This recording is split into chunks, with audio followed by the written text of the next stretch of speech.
Hey guys, so just wanted to talk about temptation today. One, the Temptations were a really good band from Motown era, but that's not what we're talking about today. So temptation, it's when you really have this desire, like a strong desire to do something bad or to sin, pretty much. So you could have a temptation to gossip. Maybe someone brings up somebody you know, and you really feel pulled to say something negative about that person or to talk about them in a negative way. That could be a temptation. And a lot of times in the Christian life, in our walk of faith, we are assailed or we're attacked with these temptations. Sometimes they're just a natural inclination because our body has concupiscence, which means when we as humanity fell, we have concupiscence, so we're drawn to sin naturally. But then there's also the devil. He'll try to tempt us, right? And he'll try to get us to fall, to go away from God.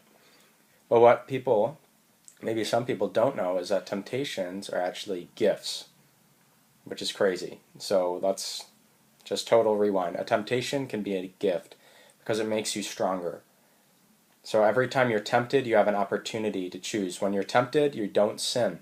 So remember that. Temptation doesn't mean sin. Let's say I really have a strong desire to talk bad about someone, but I don't do it. I didn't sin, right? But if I did do it, I sinned. So in the temptation, in the thought, or in the desire, there's no sin there. It's only when you act upon it, right?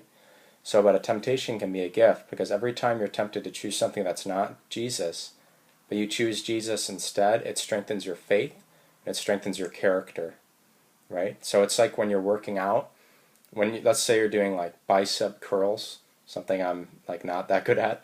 Actually, I was pretty good at that. It was pretty simple. But let's say you're doing that, and your muscle actually gets torn when you do that, and it builds up each time that you work it. So a temptation is really just a working of your character. It's giving you the opportunity to step out in faith, which is a God-given gift through baptism. Faith, hope, and charity are inside of you because the Holy Spirit's inside of you.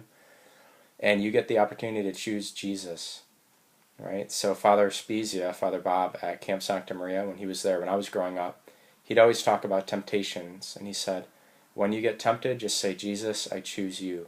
Because every time we sin, we're saying, Jesus, I choose me, or I choose something else over you, right? So temptations, they can actually make you stronger, and God doesn't tempt us. So never say, oh, God is tempting me to do this, because God doesn't do that.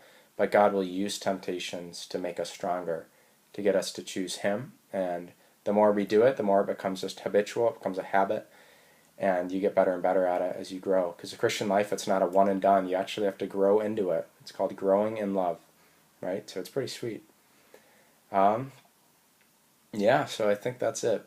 So temptations, they're gifts, and God will never allow you to be tempted beyond what you can handle. And we actually don't have to handle the temptation. We just have to go to Jesus, say, Jesus, take this, because I can't do this on my own. And that's an act of faith. It's an act of surrender. So, in the Gospel of John, the Lord talks about, he says, you did not choose me, but I have chosen you, and I've appointed you to go forth and bear fruit, and your fruit will remain. And I read that in the Bible one day, and it finally struck me. Because I always thought it was Jesus kind of being mean, hey, I've chosen you, you had nothing to do with it.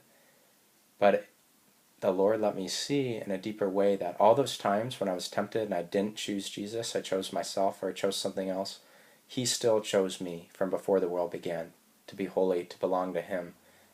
Even to make this video, He chose me, because each of us has a purpose in life, right, that Christ has planned for us.